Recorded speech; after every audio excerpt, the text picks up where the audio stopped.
Magandang hapon, ngayon po ay araw ng Huwebes, August 24, 2023. Update po muli sa lagay ng panahon.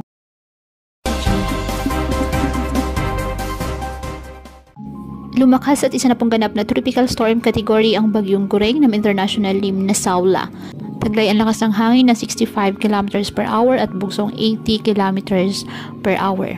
Base sa forecast track ng Pag-asa, posible pang lumakas ang bagyo, maaari itong maging typhoon category sa araw ng Sabado at hindi rin po inalis ang posibilidad na mas lumakas pa at maging isang super typhoon. Hahatakin ng bagyo ang habagat na magpapaulan sa malaking bahagi ng western section ng bansa, kabilang na po ang Mimaropa, Bataan, Zambales at Metro Manila. Ngayong araw may mga pag-ulan po sa Cagayan Valley at Cordillera Administrative Region dahil po sa trough ng bagyong Gureng.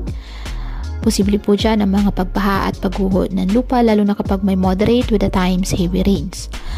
Samantala ang Visayas, Mimaropa, Bicol Region, Zamboanga Peninsula, Northern Mindanao at BRMM, asahan din po ang mga pag-ulan dahil naman sa habagat.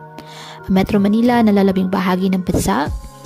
Generally, maaliwalas naman po ang panahon, may tsansa pa rin ng mga kalat-kalat na pag-ulan at thunderstorms dahil po sa habagat at localized thunderstorms. Kaya patuloy po na pinag-iingat ang ating mga kababayan sa mga posibleng pagbaha at pagguho ng lupa lalo na kapag may malalakas na ulan at ugaliin po na magdala palagi ng payong o kahit anumang panangga sa ulan kapag lalabas ng ating mga tahanan. At yan po muna ang update sa lagay ng panahon ngayong araw. Muli patuloy po tayo na mag-ingat at palaging tandaan, God loves you. Stay safe and God bless po.